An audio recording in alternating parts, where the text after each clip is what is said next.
시청자 여러분 안녕하십니까? 경남 지역 이슈를 전문가와 함께 분석하는 시간 헬로 이슈 토크입니다. 오늘 함께해 주실 두 분 먼저 소개합니다.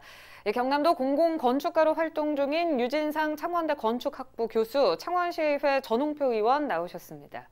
네, 오늘도 본 주제 들어가기 앞서 지역 내 소식 간단히 짚어보는 이슈 짚어보기부터 시작해 보겠습니다. 오늘 이슈 짚어보기 주제는 도내 스포츠 소식입니다. 현재 무관중으로 프로야구 경기가 진행이 되고 있는데요. NC가 선전을 하고 있습니다. 코로나19의 지친 분위기를 달래주는데 한 몫을 하고 있는 것 같은데 전 의원께서도 기분 좋게 보고 계시죠? 네, 그렇습니다. 지난 일요일까지 경기를 보면 제가 응원한 팀 창원 연고지가 있는 NC가 네. 6연승을 달리고 있습니다. 이 창원의 연고지를 둔 NC가 6연승을 질주하고 있으니까요. 창원 시민으로서 그리고 야구를 좋아하는 사람으로서 상당히 네. 기쁘게 보고 있는데요. SK 상대로 3연승 하고 그다음에 6연승을 성공하고 지금 많은 팀들 중에 선두를 달리고 있습니다. 네. 그게 코로나19 때문에 사람들 바깥 활동이 상당히 힘든 시기입니다. 그리고 봄에 시작되는 야구 경기를 기다렸던 사람들 상당히 많은, 그렇지만 무관중으로 시작되었지만 그렇게 이기는 경기를 보고 있는 입장에서는 상당히 즐겁게 보고 있는 상황입니다. 네, 많은 분들 아마 공감하실 것 같은데요. 이 해외에서도 NC가 인기몰이를 하고 있다고 들었거든요. 네, 저는 사실 야구를 그렇게 좋아하지 않는데 너무 이게 이슈가 되니까 찾아봤더니 코로나19 때문에 한국이 제일 먼저 이제 무관중 경기를 시작을 한 데다가 NC가 지금 계속 연승 행진을 하고 있어서 그런 것 같습니다. 이 해외에서 한국야구위원회가 이제 KBO인데요. 이 중계권을 해외에서 요청을 해서 판매를 했어요. 이게 어디다 판매를 했냐면 ESPN이라는 곳인데 미국 최고의 스포츠 전문 케이블 방송입니다. 전 세계에서 가장 큰 케이블 방송이고 그것을 통해서 우리나라 KBO 야구 리그가 지금 중계가 되고 있고 인기몰이를 하고 있는 중인데 그 중에서 이제 우리 하나의 류현진 선수가 그쪽에서 이제 MVP가 됐었고 에릭 테임즈라는 NC에서 뛰었던 선수가 또 거기서 이제 최고의 선수가 되었기 때문에 더 주목을 받는 것 같아요. 그리고 이제 한국에서 뛰고 있는 많은 미국 선수들의 영향도 있고요. 그리고 또 하나는 NC 다이노스가 노스캐롤라이나 주하고 공용 그 캐릭터를 같이 사용을 하고 있기 때문에 거기서도 또 맞아 떨어지면서 미국 팬들이 이제 많이 생겼고요. 마지막으로 이제 좀 재미있는 건데 빠던이라고 하는 동작이 있습니다. 네. 야구 이렇게 스윙을 한 다음에 배트를 이제 던지고 이렇게 나가는 행동인데 정식 명칭으로 이제 배트 플립이라고 하는데 그게 이제 외국에서는 굉장히 매너 없는 행동으로 그래서 만약에 그렇게 했을 경우에는 이렇게 단체로 막 싸움을 하기도 하는 그런 건데 우리나라에서는 이제 용인이 되거든요. 그래서 여기에 열광하고 있는 것 같아요. 심지어 그 아까 말한 그 테임즈라는 그 NC 출신 선수는 하루에 10번씩 빠던을 연습까지 했다고 합니다. 네. 그 야구의 본고장 미국에서 또 한국 야구에 이렇게 열광을 한다고 하니까 좀 이색적이기도 한데요. 이 좋은 기회로 이어져서 NC 선수들이 해외 진출하는데도 조금 이 발버팀을 했으면 좋겠거든요. 네, 그렇습니다. 코로나19 여파로 전 세계 모든 프로 스포츠 경기가 중단되었습니다. 그런데 K방역, 그다음에 K스포츠가 지금 활약을 되어들어지게 나타나고 있습니다. KBO는 이번에 저희들 무관중이지만은 프로야구가 개막되었습니다. 유진상 교수님께서 말씀드렸지만은 ESPN에서 중계권을 사서 그게 우리나라 방송이 전 세계로 송출되고 있는 상황입니다. 네. 이렇게 되니까 전 세계 야구를 좋아하는 사람들 다른 경기는 안 열리고 한국 야구 경기를 열리니까 한국 야구 경기를 보고 야구에 대한 갈증을 해소하고 있는 이런 시기입니다.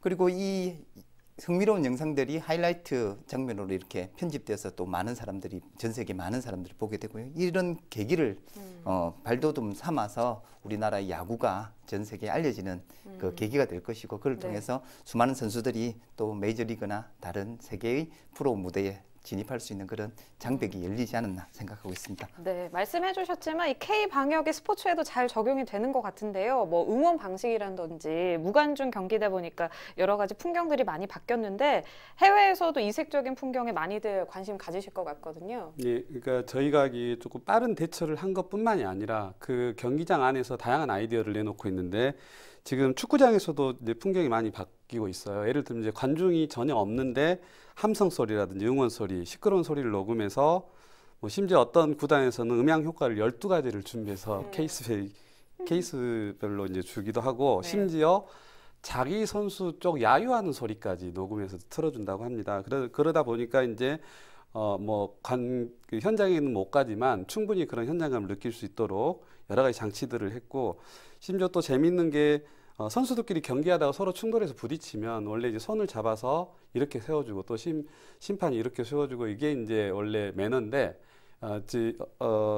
손을 이렇게 내밀었는데 심판이 이렇게 웃으면서 거절하는 장면이 또 해외 언론에 포착돼 가지고 그런 네. 것조차도 이제 하나의 인기몰이를 했고, 그 BBC 같은 경우, 아까 ESPN에서는 하이라이트를 계속해서 방영을 하고 있고 인기몰이를 하고 있는데, 영국의 BBC 같은 경우도 이동국 선수가 그쪽에서 이제 프리미어 리그에 뛴 적이 있는데 14년 전에 뛴 선수가 아직까지 뛰고 있다. 이게 뭐 이런 게 또 이슈가 되면서 네. 팬들이 이제 이동국 선수 옷을 나는 가지고 있다 SNS에 올리면서 또 큰 화제가 되기도 하고, 뭐 여러 가지 방식으로 지금 K 스포츠가 세계를 또 이제 선도하고 있는 모습을 보이고 있습니다. 네, 알겠습니다. 오늘 이슈 짚어보기는 여기서 마무리하도록 하고요. 이제 헬로 이슈 토크 본격적으로 오늘 주제 들어가 보겠습니다. 작년에도 다룬 바 있는 공원 일몰제 여러분 기억하실 겁니다. 올 7월부터 시행되는 공원 일몰제에 최근 개발 밑그림이 나왔습니다. 개발인지 유지인지 궁금한 분들 많으실 텐데 자세한 내용과 함께 향후 개발 방향성까지 분석해 보겠습니다. 이 공원 일몰제 단어가 종종 들리긴 하지만 정확하게 이게 뭐냐 모르시는 분들도 있거든요. 네, 네. 유 교수께서 조금 정리 좀 해주실까요? 아마 방송에서 아주 많이 됐음에도 불구하고 조금 헷갈리실 거예요. 이제 일몰제는 뭐냐면 국가에서 만든 규제나 법률들이 대부분은 그 사유재산을 규제를 하게 되잖아요. 근데 이런 것들이 그냥 한 번 만들어 놓으면 나중에 다시 원상 회복시키기가 되게 힘들어요. 원래 규제라는 게 그렇잖아요. 네. 그래서 당연히 해가 지면 해가 지면 당연히 그냥 그런 게 해가 사라지듯이 그런 규제들도 어느 정도 예를 들면 20년이 지나면 당연히 그 효력을 상실하게 만든 거예요. 그게 헌법재판소에서 그렇게 하도록 강제를 했는데, 특히 도시공원 일몰제라는 것은 우리 도시의 사유재산이지만 산지 같은 경우는 개발을 못하게 해가지고 공원으로 이제 사용하고 있는 경우가 많은데, 그게 20년 동안 묶여 있었는데 그게 이제 자동으로 일몰이 되면서 해제가 되는 거예요. 그게 2020년 7월 1일부터 다다음 달부터죠. 네. 그래서 이제 사실 그렇게 보면 사유재산을 많이 찾아가는가 보구나 뭐 그렇게 이해할 수 있는데, 도시 전체로 봐서는 엄청난 면적의 도시공원이 순식간에 없어질 수 있는 위험한 상황에 처한 거죠. 네, 알겠습니다. 예, 저희가 작년에 이 공원 일몰제 시행으로 창원의 녹지가 없어질 거다. 그래서 창원시가 이 땅을 사들여야 하는데 사실 이 돈이 만만치가 않다. 이런 이야기를 좀 나눴거든요. 정확히 현재 창원 공원 일몰제 대상이 어느 지역인지 좀 짚어주실까요? 네, 유진상 교수님 말씀드렸지만 공원 일몰제로 공원의 효율이 시효가 마감되는 공원은 창원에서는 약 25개 공원이 있습니다. 네. 의창구에서는 시하공원 등 4개가 있고요. 성산구에서는 감정동 공원을 통해서 5개소, 그리고 마산 하포구는 산호공원 등 4개소, 마산 해운구에서는 중앙공원을 통해서 6개 정도가 있습니다. 그리고 진해는 풍호공원 등을 해서 6개 정도가 있습니다. 이 중 18개 공원에 대해서는 민간 자본을 투입해서 이렇게 공원을 관리할 수 있는 제도가 지금 들어서고 있고, 이 중에서 시화와 대상 2개 공원은 민간공원 특례 사업으로 공원을 조성 중에 있습니다. 네, 사화공원 맞습니까? 네, 그렇습니다. 네. 죄송합니다. 사하공원하고 대상공원입니다. 네. 얼마 전 경남에서 처음으로 말씀해주신 창원 사화공원과 대상공원이 민간공원 특례 사업으로 시행된다는 소식이 들려왔습니다. 창원 시민 입장에서는 이게 좋은 반가운 소식일 것 같은데 어떻게 보고 계세요? 예, 어떻게 보면 사유 재산을 침해했던 것도 풀릴 수도 있고, 그리고 사유 재산을 주장하게 되면 그게 집이나 다른 공간으로 들어선 걸 다시 공헌을 할 수 있는 이 측면에서는 네. 긍정적 효과를 봅니다. 사하공원 같은 경우는 1964년 8월에 이 공원으로 지정됐고요. 그다음에 대상공원 같은 경우는 1977년 4월에 공원으로 지정됐습니다.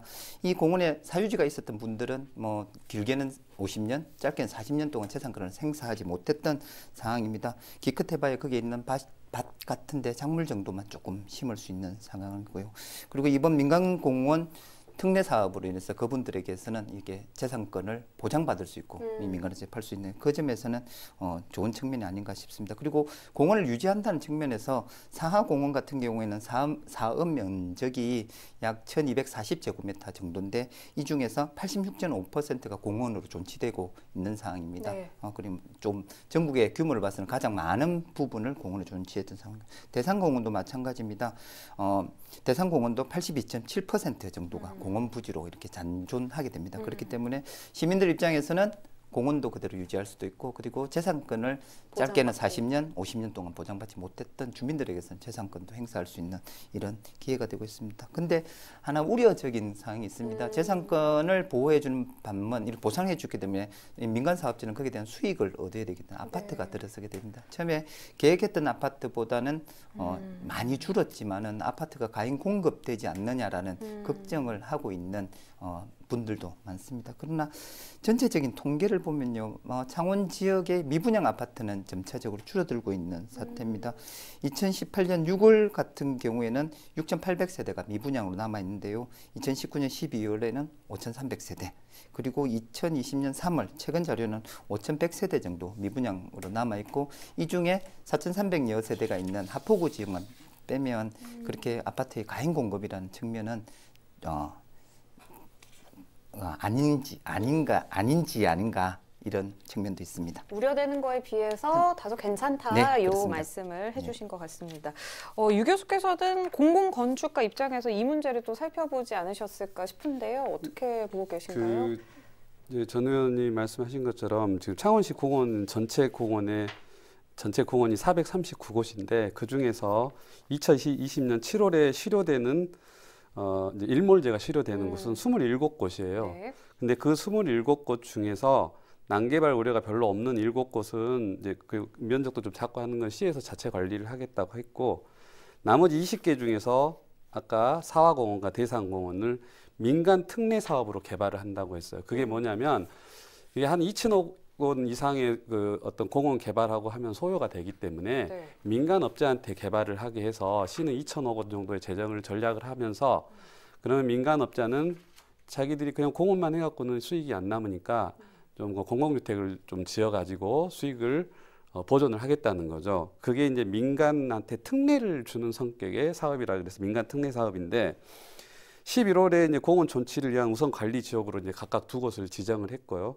그러니까 이 2곳은 이제 시범적으로 되는 것이고 나머지 7곳이나 이런 것들은 이 2곳이 어떻게 하느냐에 따라서 엄청난 영향을 받게 돼 있어요. 그래서 이게 그냥 마냥 우리가 웃으면서 이거 받아들일 수 있는 상황이 아니고 전국에서는 굉장히 우리가 좀 선도적으로 공원 면적을 많이 확보한 케이스이긴 하지만 네. 향후를 본다면 더 꼼꼼하게 체크를 해서 민간 업자들한테 혹시 특혜가 가지 않는지 결국 이제 공원이라는 우리 공동의 이익을 많이 지키는 게 우리 최고의 목표니까 네. 그것들을 이제 그 전체 어떤 마스터 플랜이나 이런 것들을 좀 세워야 되고요.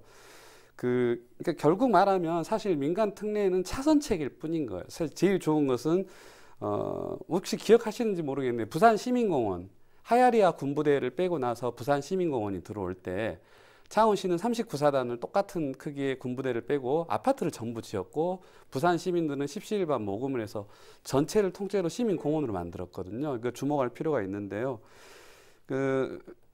어찌됐든 그것들을 어떤 시민운동이라든지 시민기부금제, 시민공동자산제 이런 걸 통해서 시민들이 공원을 조금씩 매입을 해서 공동으로 우리가 즐길 수 있는 공원을 만드는 게 최선인데 그런 것도 조금 창원시에서 도움을 줘서 체크를 해봐야 될 것 같아요.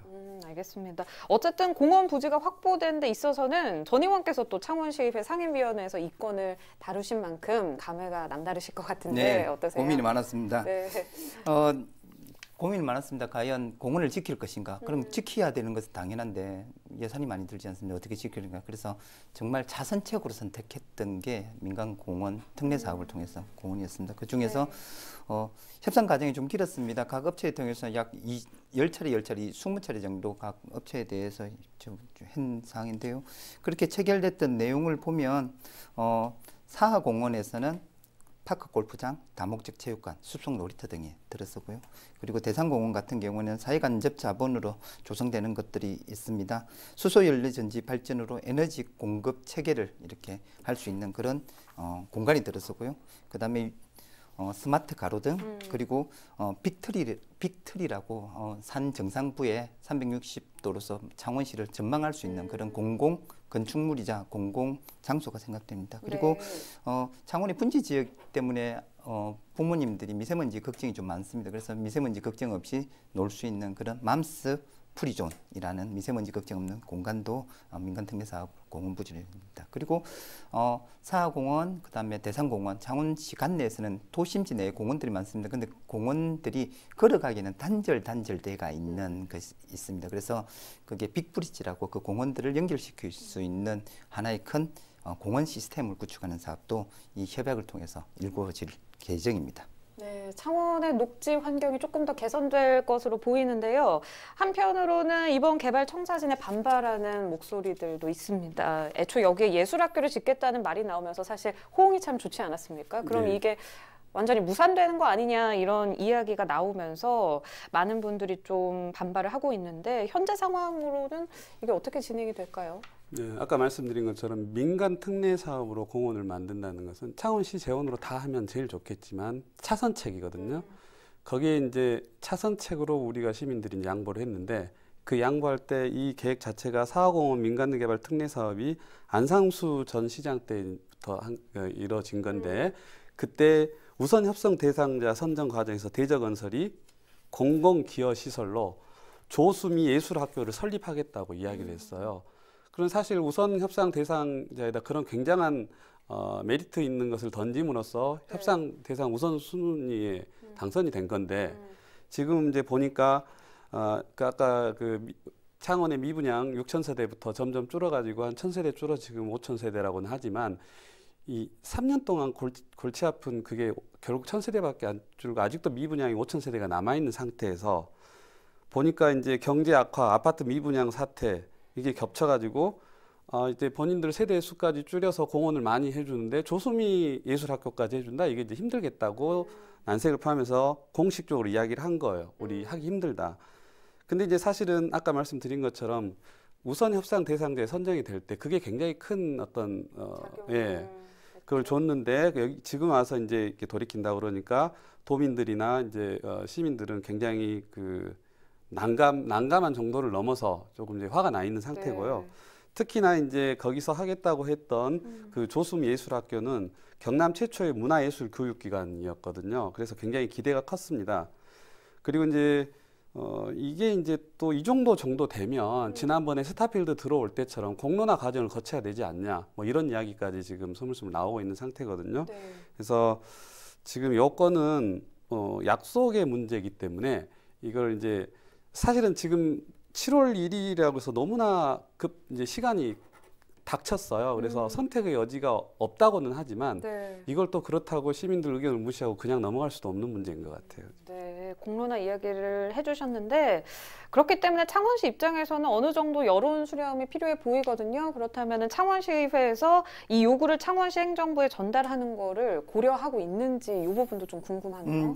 조수미 예술학교에 대한 이게 대한 요구가 많다는 것을 알고 있고 이게 대해서 한번 짚어봤습니다. 근데 조수미 예술학교가 과연 실현 가능한가는 행정부에 대한 자료를 통해서 한번 제가 확인해 봤는데요. 네. 사립학교를 설립하고 운영하려고 하면 사립학교의 재단 출연자가 자기의 어느 정도의 일정의 자산을 출연을 해야 됩니다. 근데 조수미 측에 확인해 본 결과 조수미 측에서는 그럴 여사가 없다는 거고 그리고 이 학교 설립 같은 경우는 교육청과의 허가사항이 있습니다. 이게 시의 단독 사업이 아니기 때문에. 그런데 경상도 교육청에서도 조수미 예술학교를 설립하는데 난색을 좀 표했던 부분들이 있습니다. 그렇기 때문에 어떻게 보면 어떻게 실현할 것인가에 대한 구체적인 그림 없이 건설회사에 발표된 내용이 아닌가 이런 생각을 좀 하고 있습니다. 네, 알겠습니다. 어찌됐든 간에 조수미 예술학교 개교를 원했던 시민들이 많았지 않았습니까? 이 창원시가 잘 소통해 나가는 게 앞으로의 남은 과제이지 않을까 이런 생각을 해봅니다. 네, 오늘은 유진상 교수 그리고 전홍표 창원시의원과 함께 NC 다이노스의 선전에 거는 기대와 공원 일몰제 청사진에 대해서 다양한 시선으로 분석을 해봤습니다. 이 지식은 밖에서 들어오고 지혜는 안에서 나온다는 말이 있습니다. 그동안 수많은 지식과 정보 속에서 앞만 보며 참 바빴죠. 코로나19가 조금 쉬어가는 계기를 마련해 준 만큼 도민과 지자체가 지혜를 발휘하면서 소통하는 경남이 되길 바라겠습니다. 헬로 이슈 토크 오늘은 여기까지입니다. 유튜브 채널 헬로 경남 통해서 다시 보실 수 있습니다. 시청해주신 여러분 고맙습니다.